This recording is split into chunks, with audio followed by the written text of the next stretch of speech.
Hello दोस्तों, आज हम लोग बुक रिव्यू करेंगे किताब माँ मैं कलेक्टर बन गया का। नाम से ही पता चल गया होगा कि यह एक आईएएस अधिकारी की कहानी है। इसको लिखा है 2005 बैच के आईएएस अधिकारी राजेश पाटिल ने। यह किताब उनकी पूरी जीवनी दिखाती है। इसको मूलतः मराठी भाषा में लिखा गया था सन 2008 में। उसके बाद यह काफ़ी चर्चित हो गई थी और उसके बाद इसका अन्य संस्करण भी आया। हिंदी, इंग्लिश, तमिल, तेलुगु, बहुत सारे लैंग्वेज में यह किताब आई। इसका हिंदी अनुवाद मीरा नांदगांकर जी ने किया था। हिंदी संस्करण को प्रकाशित किया प्रभात प्रकाशन ने और इसमें पृष्ठों की संख्या है 150 और इसका अमेजन पर मूल्य है 246 रुपये।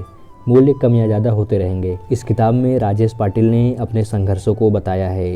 इनका परिवार बेहद गरीबी था और मजदूरी पर आश्रित था। ये काफ़ी बदमाश थे और पढ़ाई लिखाई में मन नहीं लगता था और हमेशा खेलते कूदते और लड़ाई झगड़ा करते रहते थे और साथ में ये जुआ भी खेलते थे। एक मजदूर परिवार के होने के कारण इनको पाव रोटी बेचना पड़ता था। उसके अलावा खेतों में काम भी करना पड़ता था। धीरे धीरे एक मित्र के सहयोग से इन्होंने किसी तरीके से हाई स्कूल वगैरह पास किया और किसी तरीके से परिवार और रिश्तेदारों की मदद से इन्होंने आगे की पढ़ाई की। कुछ समय बाद इनका JRF में हुआ। उसके बाद एक सरकारी नौकरी भी लग गई थी और सरकारी नौकरी में रहते हुए इन्होंने IAS की पढ़ाई की और आखिर में जाकर इनको सफलता मिल गई 1-2 प्रयास के बाद। किताब में अपने संघर्ष के अलावा इन्होंने सामाजिक बुराइयों और उसके अलावा तैयारी करने वाले को मोटिवेट भी किया है कि किस तरीके से ये लोग IAS बन सकते हैं। किस तरीके से मैंने मजदूरी करते हुए पढ़ाई की और अब जाके IAS बन पाया हूँ और आप लोग कैसे बन सकते हैं, ये सारी बातें इन्होंने अच्छे तरीके से बताई हुई है। एक जगह उन्होंने लिखा है कि मेरे विचार से किसी भी युवक की प्रगति के लिए उसकी गरीबी बाधक नहीं होती।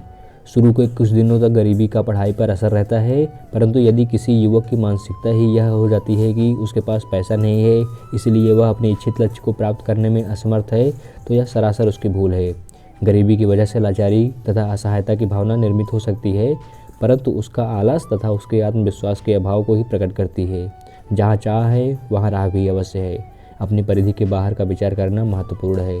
ऐसे ही लेखक अपनी कहानी के साथ साथ लोगों को मोटिवेट भी करते रहते हैं। कहानी को काफ़ी अच्छे तरीके से कहा गया है। अपने संघर्ष को, अपनी जद्दोजहद को इन्होंने अच्छे से बयां किया हुआ है, इसलिए हमको बोरियत महसूस नहीं होती है और हम कहानी में आगे बढ़ते जाते हैं।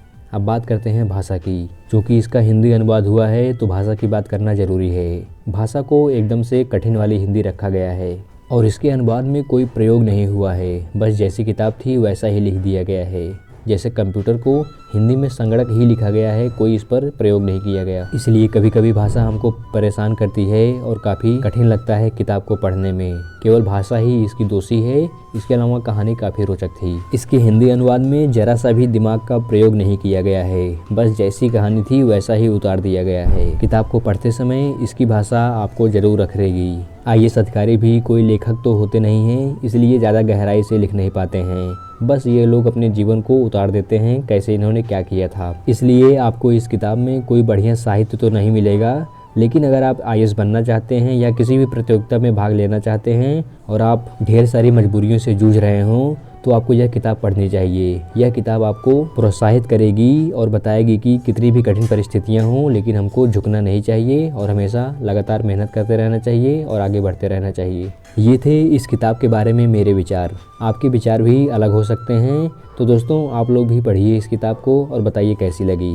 इस वीडियो को यहीं पर समाप्त करते हैं और बहुत ही जल्दी हाजिर हो जाऊंगा एक नए और धमाकेदार वीडियो के साथ। तब तक के लिए हंसते रहिए, मुस्कुराते रहिए और अपना ख्याल रखिए।